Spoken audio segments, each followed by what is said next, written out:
ሶቅራጥስ ማን ነው?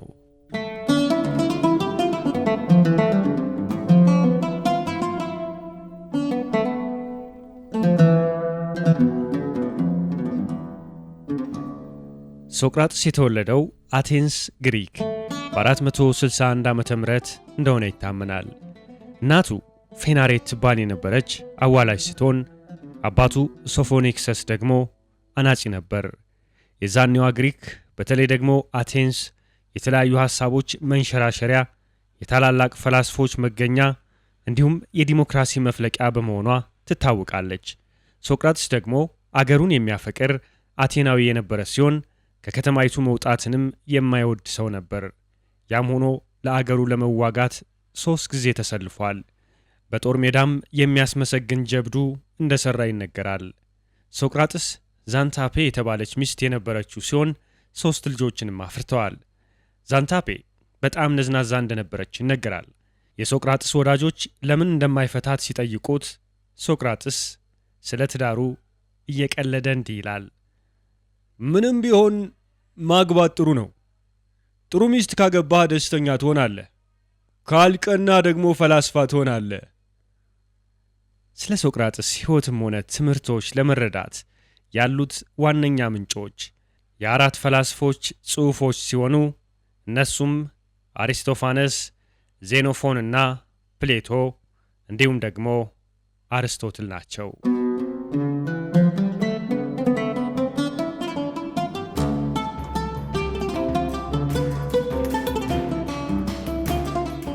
በሶቅራጥስ ዘመን ሰፊ ተቀባይነት የነበራቸው የፍልስፍና መምህራን ሶፊስቶች ነበሩ።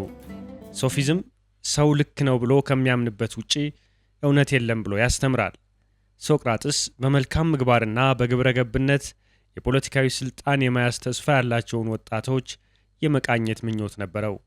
ለዚህ ደግሞ የሶፊስቶች ትምህርት እንቅፋት ሆኖ እንደታየው አይጠረጠርም።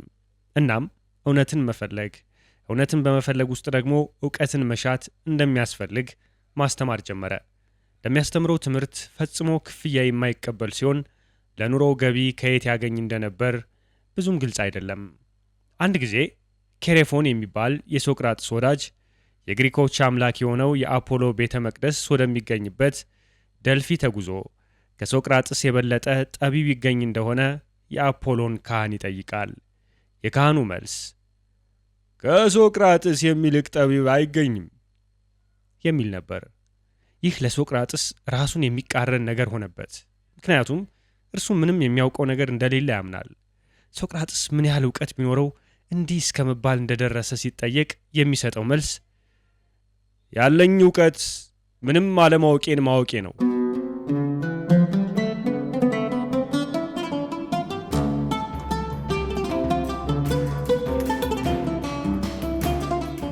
ሶቅራጥስ በጥልቀት በማሰብም ያምን ነበር። ሰዎች የዕውቀት ብርሃን እንዲበራላቸው ከፈለጉ በጥልቀት ማሰብን ልማድ ሊያደርጉ እንደሚገባ አስተምሯል። ለእርሱ ማሰብ እጅግ ውብና አስደሳች፣ የዛኑም ያህል በጣም አስፈላጊ ነገር ነው። አንድ ማለዳ ሶቅራጥስ ሊፈታው የቸገረውን ጉዳይ እያብሰለሰለ ረጅም ሰዓት እንደቆመ ይነገራል። ሐሳቡ አልቋጭ ቢለውም ሊተወው አልፈለገም። ጎህ ሲቀድ የጀመረውን ሐሳቡን እኩለ ቀን ላይም ከቆመበት ሳይንቀሳቀስ ማብሰልሰል ቀጠለ።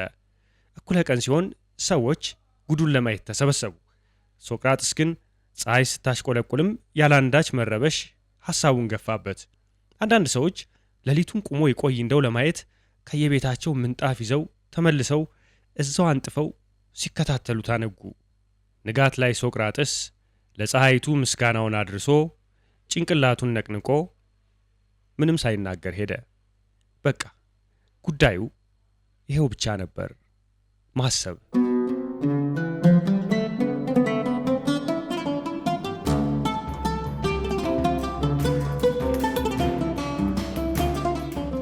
ፕሌቶ ሶቅራጥስን የማህበረሰቡ ተንኳሽ ሲል ይገልጸዋል። ኃይል ፍትህን ይገዛል የሚለውን እምነት ሶቅራጥስ በጽኑ ይኮንን ነበር። አቴንስ ደካማ የሚባሉ ግዛቶችን በጉልበቷ ተማምና ስትወር ሶቅራጥስ አቴንስን ተቃውሟል። ሰዎች በግላቸው ራሳቸውን ለማሻሻል መጣር እንዳለባቸው፣ ቁሳዊ ሀብት ሲሹ ከመኖር ይልቅ ራስን ለመለወጥ መሞከር ለሰዎች እንደሚበጅ አስተምሯል። ብዙ ጊዜም ለወዳጅነት ዋጋ እንዲሰጡ ተከታዮቹን ይመክር ነበር። ድንቅ የሚባል ሕይወትም መልካምነትን በመፈለግ ያለፈ ሕይወት እንደሆነ ተናግሯል። ሶቅራጥስ ለአስተምህሮዎቹ ሕይወቱን እስከ መክፈል ድረስ ቆራጥነቱን ማሳየቱ ደግሞ ተጽዕኖው ስር የሰደደ እንዲሆን አድርጎታል።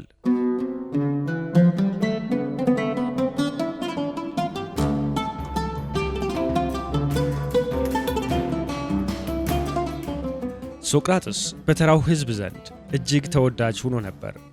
ያለአንዳች ክፍያ የሚያስተምራቸው ተማሪዎቹ ደግሞ አለመጠን ያፈቅሩት ነበር። ይህ ግን ጠላቶች አልነበሩትም ማለት አይደለም።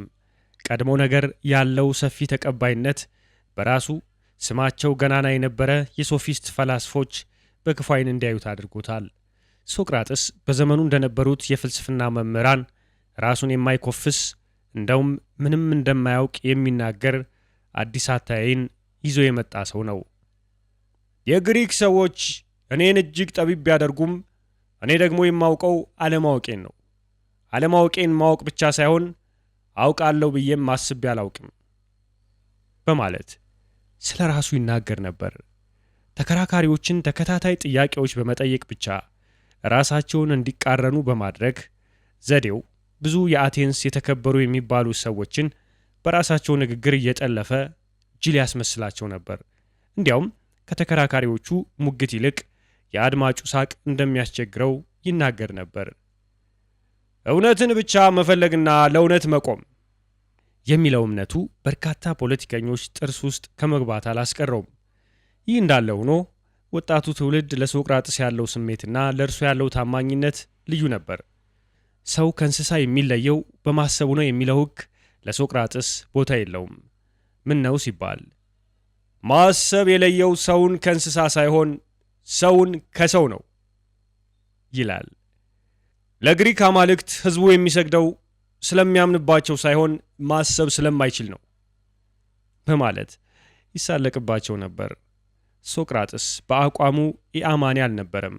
የብዙ አማልክትን መኖር ግን የሚነቅፍ በአንድ አምላክ መኖር የሚያምን ነበር።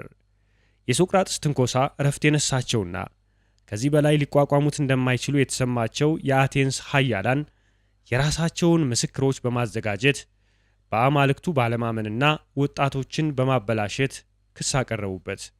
ለክሱ ያቀረበው መከላከያ የሶቅራጥስ አፖሎጂ በሚል ርዕስ በፕሌቶ የተመዘገበ ሲሆን እንደ ዘወትር ንግግሩ በዋዛ የተቀመመው አቀራረቡ ከፍልስፍና ዘመናዊ ሽሬ ንግግሮች አንዱ ሆኖ ይጠቀሳል። ሶቅራጥስ የክስ መከላከያ ንግግሩን ያገባደደው እንዲህ በማለት ነበር። ጠላቶች አሉኝ። የምጠፋ ከሆነ መጥፊያ የሚሆኑት እነሱ ናቸው። ይህ የዓለም ክፋትና አሳሳችነት ለብዙ መልካም ሰዎች ሞት ምክንያት ሆኗል። ለሌሎች ብዙዎችም መሞቻ ምክንያት ይሆናል። የመጨረሻ ሆናለሁ ብዬ አላስብም። ሶቅራጥስ ለዛሬ ትተንሃል። ብቻ በዚህ መንገድ መመርመርህና መጠየቅህን አቁም። እንዲህ ስታደርግ ብትያዝ ግን በሞት ትቀጣለህ ብትሉኝ መልሱ የሚሆነው እንዲህ ነው። የአቴንስ ሰዎች ሆይ አከብራችኋለሁ፣ እወዳችኋለሁ። ነገር ግን ከእናንተ ይልቅ አምላክን ልታዘዝ ይገባኛል። ሕይወቴ እስካለችና ብርታት እስካለኝ ድረስ ፍልስፍናዬን ከማስተማር አልቦዝንም።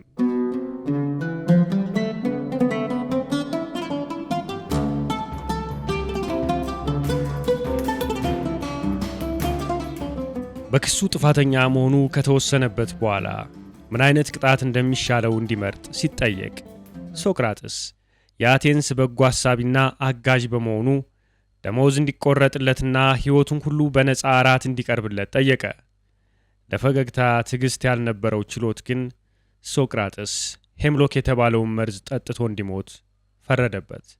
ሶቅራጥስ ከብያኔው በኋላ በችሎቱ ላይ የተናገረው የመጨረሻ ንግግር እንዲህ የሚል ነበር። የመለያያችን ሰዓት ደርሷል። እናም በየመንገዳችን እንሄዳለን። እኔ ወደ ሞት፣ እናንተ ደግሞ ወደ ሕይወት። የቱ እንደሚሻል አምላክ ያውቃል። ወዳጆቹ ሶቅራጥስ ከእስር ቤት እንዲያመልጥ መንገድ አመቻችተውለት ነበር። ሶቅራጥስ ግን ለማምለጥ ፈቃደኛ አልሆነም። እንዲህ ያለ እርምጃ የሞት ፍርሃትን ያመለክታል። እንደ ሶቅራጥስ አባባል ደግሞ እውነተኛ ፈላስፋ ሞትን ከቶ አይፈራም። የሞት ፍርዱ በሚፈጸምበት ዕለት ሶቅራጥስ በወዳጆቹና ተማሪዎቹ ተከቦ እንዳለ የወህኒው ዘበኛ መርዙን በስኒ ይዞለት መጣ። ሶቅራጥስ ሲኒውን በፍጹም እርጋታ አንዳችም ለውጥም ሆነ ፍርሃት ሳይታይበት ሰውየውን በሙሉ ዓይኑ እያየ ተቀበለው። ጥቂት ቆይቶ ደስታ ፊቱ ላይ የተነበበ በአንድ ትንፋሽ ጨለጠው። የሶቅራጥስ ሞት የኖረለትና የሞተለት ትምህርቱ ይበልጥ እንዲሰፋ እንጂ ተዳፍኖ እንዲቀር ሊያደርገው አልቻለም። 2000 ዓመታት ገደማ ቆይቶም የሶቅራጥስ ሞት የአውሮፓ ህዳሴ ታሪክ ውስጥ ዋነኛ መነሳሻ፣ የነጻነትና የሞራል መታደስ አርማ ሆኖ አገልግሏል።